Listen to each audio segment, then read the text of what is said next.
Jesus, the Prince of Peace. Over these next several days, I want to invite you to reflect with me on this marvelous aspect of who God is. We see it in his title, given in Isaiah chapter 9, verse 6, the Prince of Peace. Now, as I read this passage, you may recognize it. It's a familiar passage, most of the time read during the Christmas season. So follow along with me here as I read to you Isaiah chapter 9, verse 6. For to us a child is born, to us a son is given.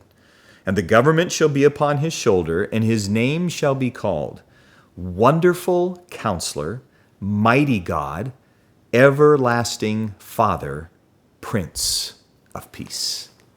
And here, speaking of Jesus, Jesus is the Prince of Peace in our lives, and I want to show you what it cost him to give us peace. And so I'm going to scooch over a little bit to Isaiah chapter 53, and I want to read to you verses 4 and 5, where it's talking here again about Jesus and how he obtained that peace for us.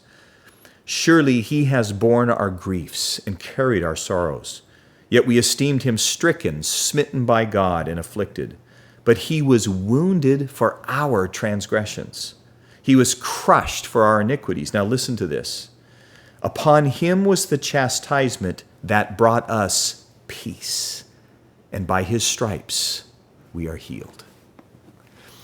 When we look at that Isaiah 9 passage in the Hebrew, it says that he's the Prince of Shalom. And shalom is the Hebrew word for peace, meaning peace of heart, peace of mind, peace spiritually with God, peace with ourselves, peace with others. And so today, as you think about Jesus, Prince of Peace, thank him that he's provided a passage for peace in your life, and ask him to bring peace into those places of your life where you're wrestling with unrest today.